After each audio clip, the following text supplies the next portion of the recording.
भिक्षा पात्र। पिछले 2-3 वर्ष वर्षा ठीक तरह से नहीं हुई थी। बारिश 2-3 वर्ष से नहीं हुई थी। इस वर्ष तो वर्षा की एक बूंद भी न बरसी थी। इस साल तो एक भी बूंद बारिश की नहीं आई। भयंकर सूखा पड़ा था। धरती का कलेजा फट गया था, मतलब धरती में क्रैक्स आ गए थे। उसमें जगह जगह दरारें पड़ गई थी, क्रैक्स। पेड़ पौधे सूख गए थे। पशु पक्षी प्यास से व्याकुल थे, मतलब सब बहुत प्यासे थे।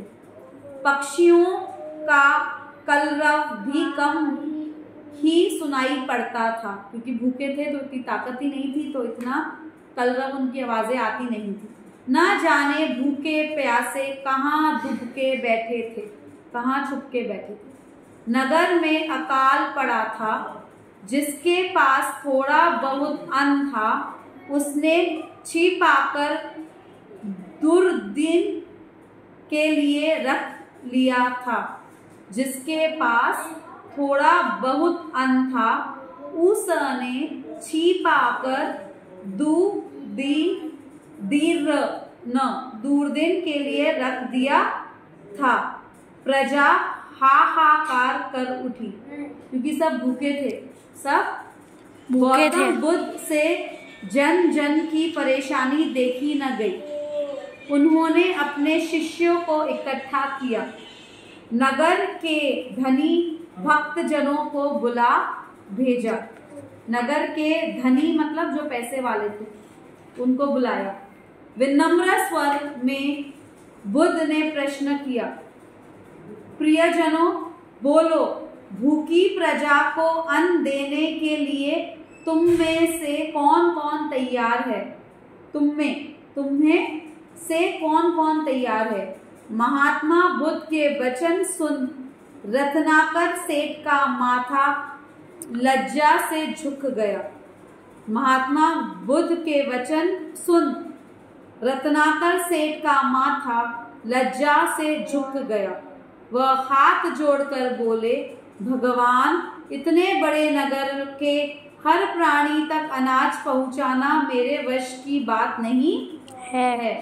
क्या बोला महात्मा बुद्ध के वचन सुन के रत्नाकर सेठ ने? क्या बोला कि इतने बड़े नगर में हर प्राणी को अनाज पहुंचाना मेरे वश में नहीं है। तथागत ने अपनी दृष्टि घुमाई। उनकी नजर सेनापति जयसेन पर पड़ी। उनकी नजर सेनापति जयसेन पर पड़ी। जयसेन ने कहा, तथागत, प्राण देने से यदि जनता को अन्न प्राप्त हो जाए तो मैं पल भर में तैयार हूँ। प्राण देने से यदि, वो क्या कह रहा था?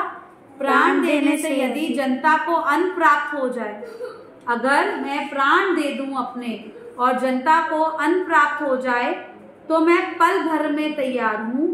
लेकिन मेरे घर में इतना अनाज कहाँ कि पूरे नगर का पेट भर सकूं। तभी धनी धर्मपाल बोल उठा, भगवान, मैं तो पहले ही भाग्य का मारा हुआ हूँ।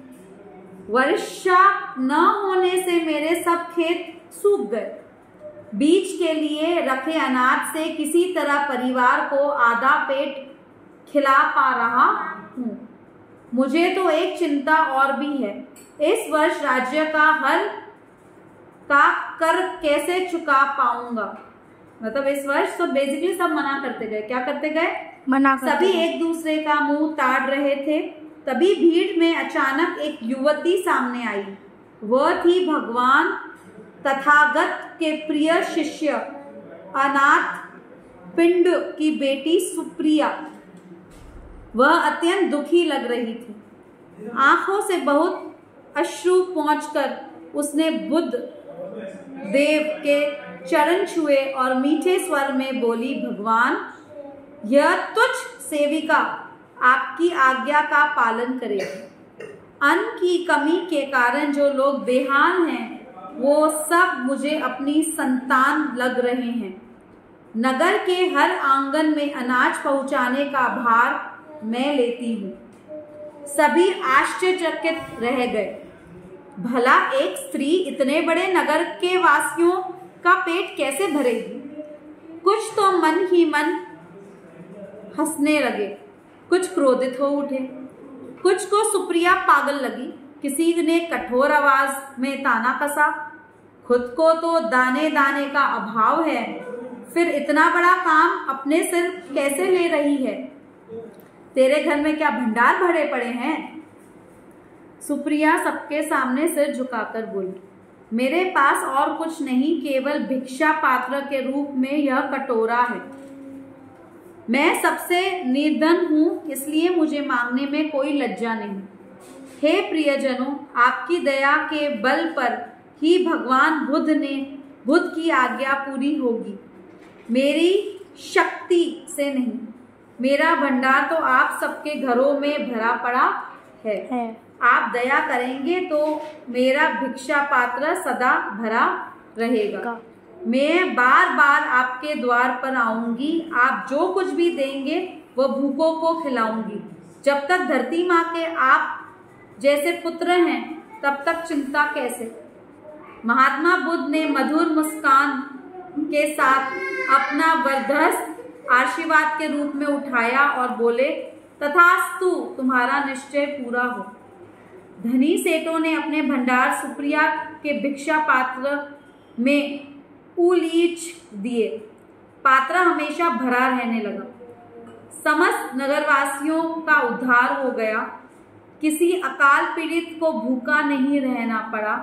उधर वर्षा ने भी कृपा दृष्टि की और धरती की प्यास बुझाई। खेत फिर से लहलहा उठे, भंडार फिर से भर गए। तो ये थी पूरी स्टोरी भिक्षा पात्र की, जिसमें अच्छे अच्छे धनी लोगों ने मना कर दिया था कि वो भिक्षा नहीं दे पाएंगे क्योंकि उनके पास अपने परिवार को ही खिलाने के लिए अन्न नहीं है। लेकिन आखिर में एक भगवान जो किसके रूप में थी, महिला के रूप में थी, उसने सबकी मदद करी। भगवान को कहा कि मैं उनकी मदद करूंगी और उस तरीके से उसका भिक्षा पात्र कभी खाली नहीं हुआ और लोगों को खूब खाना मिला उसकी वजह से। तो ये थी पूरी स्टोरी के वर्ड्स डिफ़िकल्ट हैं और रीडिंग आपकी पुअर है। प्लीज़ उसे बार बार प्रैक्टिस करिए। रीडिंग स्किल इसलिए करवाई गई। Thank you.